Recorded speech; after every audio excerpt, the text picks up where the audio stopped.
না এখানে স্লোগান দিয়েছে আপনারা হিংসা লাগাতে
উনি কি বললেন যে দাদা মেলাটা বন্ধ করতে আসছেন আর ভালো কি করে থাকি মেলা বন্ধ করার পক্ষে কি আমরা আমার বাবার জায়গায় আমার বাবা যেখানে শুয়ে আছে আমার বাবার উপরে বুকের উপরে বসে মেলা আমি করতে দেবো না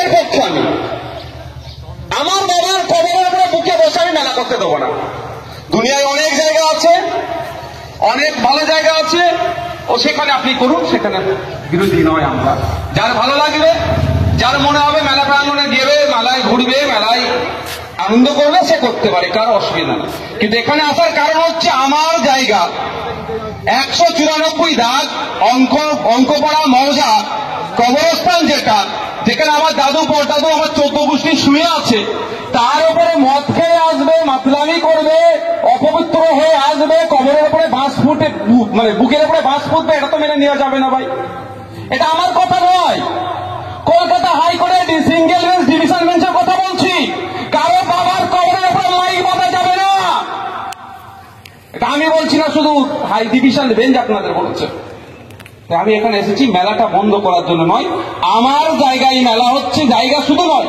যদি আমার উঠোনে হয়তো কনসিডারের জায়গা ছিল যেখানে মাস্টার সাহেব বললেন যাবে দেখুন ব্যাপারটা হচ্ছে মাথায় ভালো করে বুঝতে হবে সরকার আজকে আছে কালকে থাকবে না কালকে আপনি সরকার হতে পারেন কিন্তু বাংলা আপনার আমার তো বাংলাকে যেভাবে ঋণের দায়ে জর্জরিত করছে ক্ষতি আপনাকে আমাকে চলতে হবে ধরুন এইটা একটা ভাড়া নিয়ে চলছে এটা মালিক কিন্তু তো একজন আছে কালকে কেউ ভাড়া নিতে পারে এটা যদি ক্ষতি হয়ে যায় ক্ষতিগ্রস্ত কি হবে মালিক আমরা বাংলার মালিক যারা ক্ষমতায় আছে তারা ভাড়াতে চলছে আমি মনে করি 5 বছর করে প্রয়োজনে মালিক আবার চেঞ্জ করে দিতে পারে তো বাংলায় ক্রমশ আপনার আমার মালিকের মাথায় কিভাবে ঋণ চাপছে জানেন 1947 থেকে 2011 এক একটা মালিকের মাথার উপরে ঋণ ছিল 12,000 টাকা মতো 2011 থেকে 2025 এখন এক একটা মালিকের মাথার উপরে ঋণ হয়ে গেছে প্রায় 62,000 টাকা তাহলে ক্ষতি কার হচ্ছে সে তো ছেড়ে চলে যাবে সে তো লিজ তার 5 বছরের লিজ দরকার সে যদি তাকে আমি তাড়িয়ে দিয়ে তোমার কাছে পছন্দ লাগে তুই চলে যাও আমি অন্য মালিক রাখবো অন্য ভাড়াটিয়া রাখবো আমি সে তো ছেড়ে চলে গেল কিন্তু ক্ষতি করে গেল তো বিল্ডিং এর কে বাংলার ক্ষতি করে গেল কি এটা ভাবতে হবে আপনাকে আমাকে ভাবাতে হবে মানুষকে আর আপনি আমাকে যে মানুষকে বোঝাতে হবে আর বাস্তবটাই যে 62,000 টাকা আমি কি দিচ্ছি আরে আপনাকে দিচ্ছেন মানে আপনার বাপ দিয়েছে আপনি দিচ্ছেন আপনার ছেলেকে দিতে হবে কিভাবে এই মালের কাম বেরিয়ে দাও কিভাবে টাকাটা তুলবে যে প্রতি বছরে এত হাজার কোটি টাকা সুদ দিতে হচ্ছে ঋণের জন্য আপনি বুঝতে পারছেন না আমার কাছে কত 1 টাকাও তো লাইনে কে বললো নিত্য প্রয়োজনীয় জিনিসের দাম বাড়ছে না?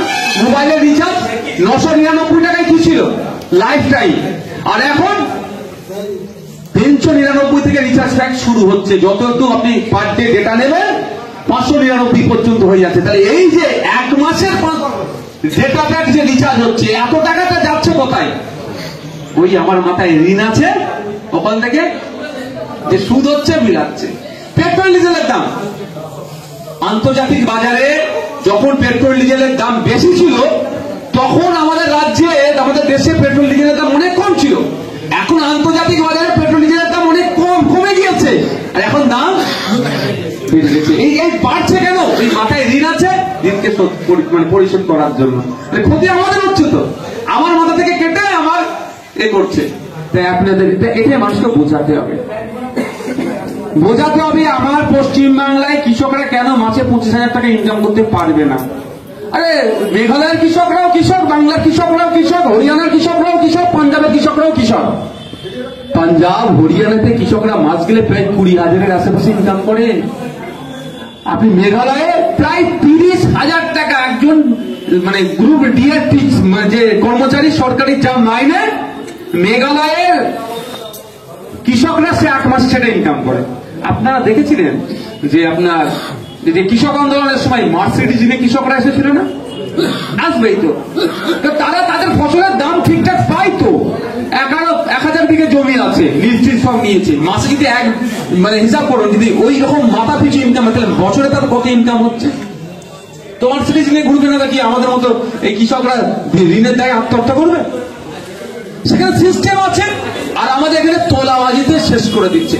আপনি ফসল ফলালেন, দালাল সেখান থেকে আপনাকে বলে বিক্রি হবে না, হানাবে না, দাঁড়াবে না বলে অল্প টাকাতে নিয়ে চলে গেল। আর আপনি আপনার ছেলে আবার ওইটা মার্কেটে কিনতে যাবেন, সেটার দাম 5 ডবল হয়ে গেল আমাদের। আর আপনি দালালকে ছাড়া বিক্রি করতে পারছেন না, কারণ আপনার এখানে উপযুক্ত সেই মালটা সংরক্ষণের জায়গা হয়। এই জন্য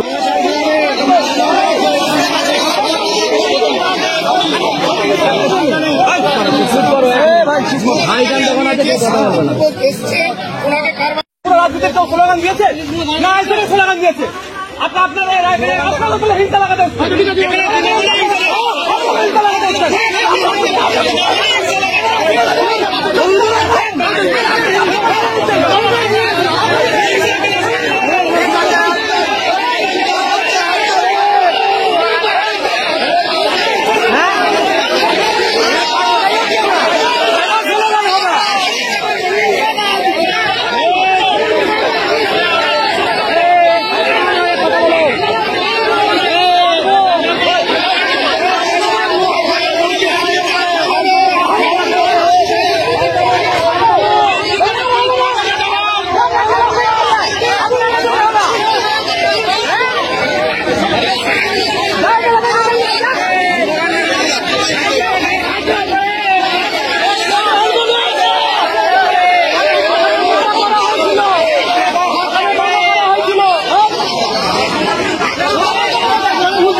जिला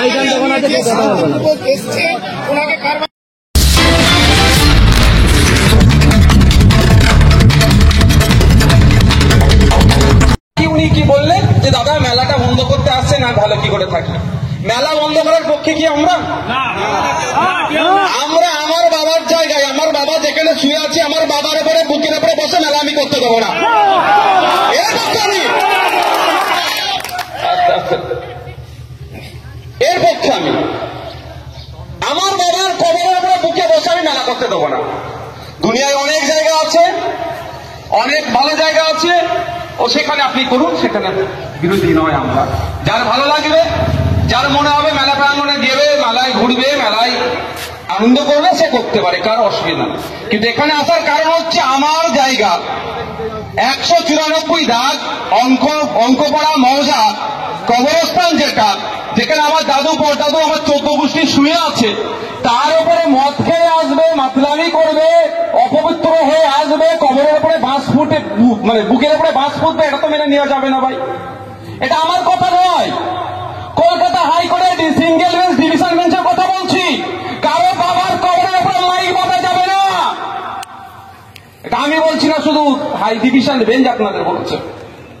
আমি এখানে এসেছি মেলাটা বন্ধ করার জন্য নয়, আমার জায়গায় মেলা হচ্ছে, জায়গা শুধু নয়, যদি আমার উঠোনে হয়তো কনসিডারের জায়গা ছিল, যেখানে মাস্টার সাহেব বললেন